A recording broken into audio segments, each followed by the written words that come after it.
Fankatana mazava zay tenako mihitsy mitany amin'ny andriamatoa préfet dia nameny ty taratasy ty izy milaza fa afaka manao dépôt de geste be ty tsy nisy fanakanana nataony tany ameza moa tsy teo madame le maire fa tsy azonay le izy fa tsy nisy fanakana miteniny fotsiny de hoe ara dia manao resaka politique be de nivalika tsy maintsy amin'ny resaka politique zay monsieur le préfet zay tsy nisy fanentenana hoe tsy mahazo mitondra banderole tsy misy fitenenana hoe olona roapolo fotsiny mahazo mihety préfet za manokana nahita azy tamin'izany mazava zay ianareo angamba mahita nandritra ny taona maro eto foantsika isaky ny 13 mai tsika manatra voninkazo eto tsy isy autorisation avela miditra malalaka zahay misy autorisation avela miditra malalaka zahay satria ho an'ny tanindrazana fahatsiarovana mitovy amin'ireny fametraha-boninkazo atao rehetra ireny ho fahatsiarovana ireo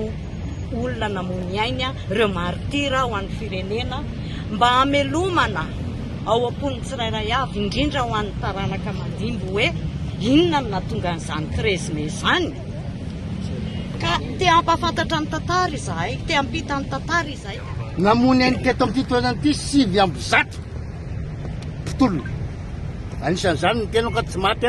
fa nialaka tamin'ny teto za anisan'ny kiabary teto nanentana ny olona tamin'izany fotoana zany Jeremia ve teny aminareo zay io zany masony olona io teto ny monompoaka fahatsiarovana andreo maty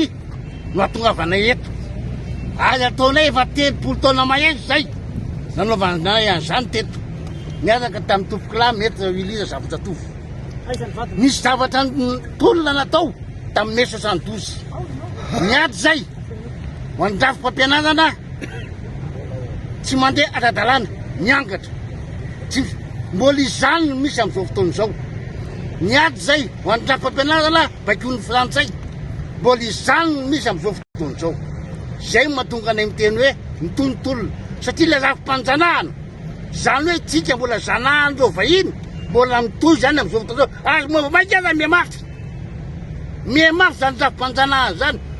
io banky rehetrarehetra zao frantsay no mitondra azy nakabetrandrozona zao frantsay no mitondra azy mbola zanatany frantsay tsika zay ny zava-misy ary zay vao mainka koa le filohantsika koa mbola frantsay tsika antenana mihitsy amin'izao fitondrany zao anova zavatra eto amin'ity fizany ity lazainay pabe maso zany tsy misy antenana mihitsy koa miteny aminareo tanozy hoe tamin'ny 72 teny aminareo tanozy zay manana andraikitra nareo tanozy amin'izao zava-misy amin'izao fotoana izao zao mijoro andraikitra reo manao an'izany amin'izao fotoana zay efa lehibe anampy anareo fa andraikitra nareo tanoza manao an'izany amin'izao fotoana izao masina ny tandrazana